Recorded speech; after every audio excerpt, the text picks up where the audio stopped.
Hello, everyone. Welcome to Monday. It's April 19th, 2021. Yes, it's April. It's not January or February. It is April. Even though a lot of you are looking out the window right now with gray skies, some of you are seeing some snow right now. Other folks are experiencing some wind as a strong cold front is barreling south into the region. So more waiting. Yep, we got to wait a little bit longer before we can get into some spring-like weather, I'm afraid to say. It's going to be another 5 days before we really start to bust out of this. So it's going to be unseasonably cold through the middle of the week. Temperatures, possible record temperatures the next 2 nights. Not the nice records. We're talking about possible record low temperatures in some parts, especially in parts of Wyoming. We'll get close to that we've got some areas that could go single digits to below zero the next 2 nights in some isolated areas. Now, the middle of the week is a little warmer, but I don't want to get anybody's hopes up. We'll start to see the weather get a little bit better Wednesday, Thursday, and Friday, but there'll be a few showers and temperatures are still going to trail behind averages. However, this weekend and into early next week, we see a reversal of fortune. Instead of the jet stream coming in from Canada, it starts to come in from the West Coast and the desert Southwest. So that's going to warm us up this weekend into early next week. Now, I've shown this graphic several times over the course of the over the season, really going back to this fall. When you have a La Nina, which we still have, you tend to have wild gyrations. You can have long stretches of mild conditions, and then you can have a reversal of fortune. And we have mentioned several times that this recent spell of cold April weather looks remarkably similar to what happened in February. For a large part of the winter, you can have this west to east flowing jet stream that generally gives you a mild winter pattern and into spring. But a typical La Nina, you can get these big curvatures in the jet stream that causes big displacements of warm and cold across the northern latitudes to the mid latitudes. This is nothing unusual. We've seen this in La Ninas before, where you get these big curves in the jet stream, and you can go from mild to cold really quick, and you can go from cold really quick to warm really quick. And if you think about how this pattern has been, going back to that big Arctic outbreak, I'm going all the way back to September. For those of you who can remember, we had that big blast of cold air in September, and then we went much above average and warm and dry in October, and then as we got into that February timeframe, we had that big Arctic outbreak, then the big warm up, now another Arctic outbreak. So the reason for talking about this is that this is typical La Nina, these gyrations. Here we are with the upper level pattern right now. We have the large ridge along the west coast going all the way up into Alaska, and that's displacing the cold air. And really, other than along the west coast, all of the U.S. experiencing colder than normal conditions. And that's how this week is going to start. Here's the cold air boundary coming into the Rockies right here with the cold north winds and the snow along the front. Precipitation-wise, the front is going to produce a pretty good swath of light to moderate amounts of rain and snow. This is mostly going to be snow, folks. You can see that the Bighorn Mountains do really, really well in this, as well as Colorado's north central Wyoming mountains of southern Wyoming. So Estes Park, the Rocky Mountain National Park area, the Snowy Range, and the Bighorns are the big winners with good spring snows up there in the high country. And you can see that on the plains, amounts are going to be lighter. If you convert that to snow, you can see that a lot of areas will be getting some late April snow out of this pattern. This is the front. This is what the front will produce today, tonight, into early Tuesday. Now let's take a look at those temperatures I talked about. These are forecasted low temperatures for the next 2 mornings. So this is Tuesday morning, and then I'll show you Wednesday morning.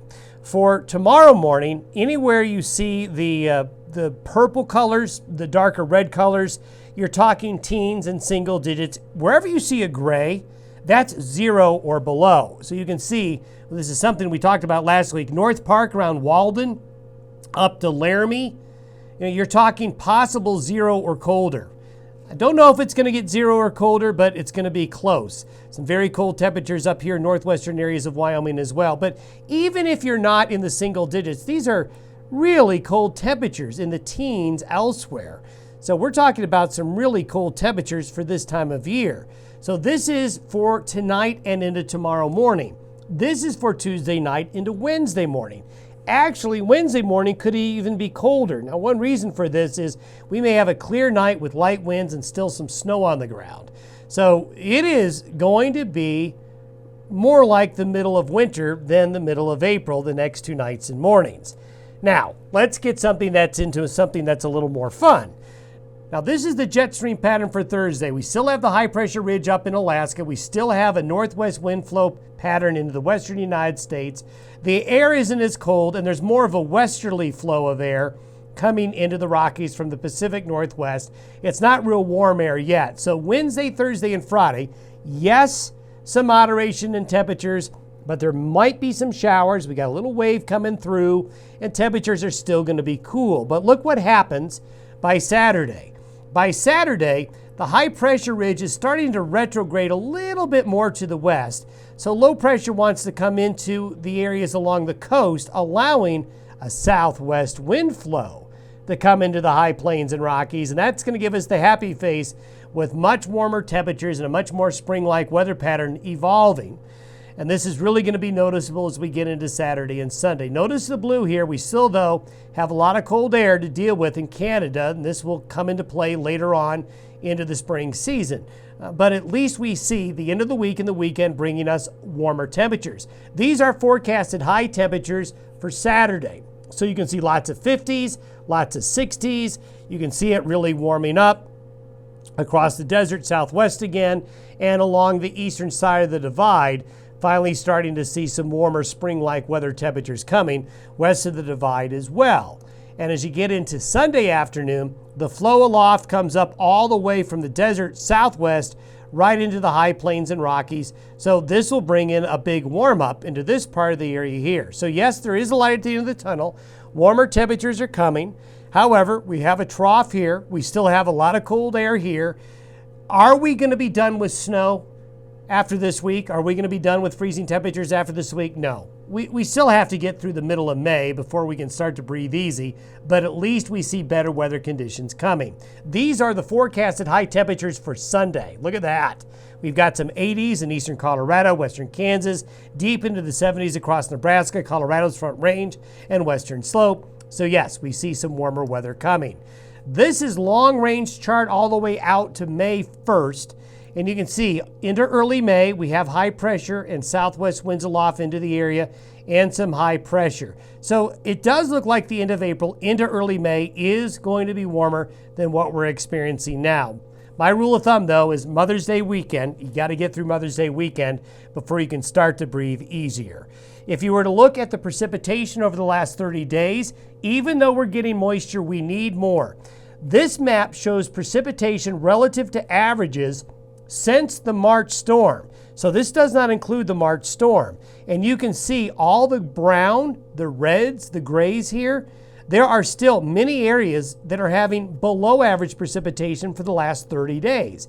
Now we've had this area in eastern Nebraska and parts of the Dakotas and Minnesota that have been more wet. Northern and central Wyoming has gotten more wet. We've got this little pocket near Denver, parts of eastern Idaho, but just pockets, just little islands that have been more wet. April in many areas will probably end up drier than normal. Not a lot drier than normal, but still drier than normal. So we're going to have to look at May as a month where we need to get more precipitation to catch up with our deficit. Thanks for listening and watching the Day Weather Podcast. Stay warm. We'll see you on Tuesday.